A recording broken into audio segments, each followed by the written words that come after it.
Ladies and gentlemen, if I could watch a video 7 years ago on what it takes to be a multi-millionaire, this video would be it. Now, there's a lot of fluff out there on the internet, but here's my honest advice on what's helped me get to $10 million to my name by the age of 21. And by the way, that's not net worth, that's liquid between my investments and my cash reserves.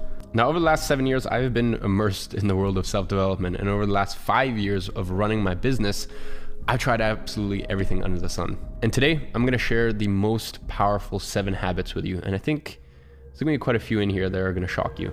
Now, the first habit that made me a multi-millionaire by the age of 21 is reading. And I know this sounds super cliche. Trust me, we're about to get on to some ones that will shock you. But honestly, if there's one thing that I can credit to my success, it's the fact that from the year of 2014 to 2017, I read a book every single week. Knowledge. Because ladies and gentlemen, in my opinion, there is no medium that's as powerful on earth as books. And by the way, I don't care who you are, you should be reading. And I don't care what medium you read in. You know, there's some people who prefer audiobooks these days. For me personally, it goes in through one ear and straight out through the other. And I don't care where you get your books from. I remember back in 2016, I would always used to vlog Sundays when I would go to Brixton Bookmongers in London, which was my favorite bookstore, because rather than buying something at Waterstones for 15 pounds, I could get something used that barely didn't even look like it was used for £2-3 at Brixton Bookmongers. And if you can't even afford to spend £2-3 on a book, just borrow one from a friend or go to the library. Because one of the most powerful things I actually found about reading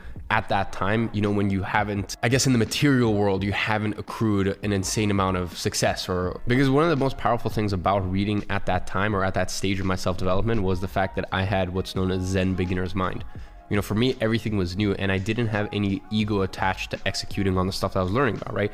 A book would tell me, hey, meditate. So I started meditating. A book would tell me, hey, start journaling. So I'd start doing that. A book would tell me, you know, to do these self-development tricks, and I would just execute, you know, without really thinking. Whereas unfortunately, one of the things that I think still gets in my way to this day when it comes to reading is my ego, right? Because I'll read a book and I'm more selective about what I choose, which I guess is a good thing as well. Because, you know, I pick out the bits that I resonate with and I think would slot well into my life. Whereas back then when I first started reading, for me, it was just like, okay, book says do this, so just execute, almost like blindly execute. And look, if you pick the right books, that strategy can be extremely powerful. So that is habit number 1. I don't care how you read, but when you are first getting started on your business, your entrepreneurial, or maybe even just your career path, you have to read books. To me, that's a non-negotiable. Now,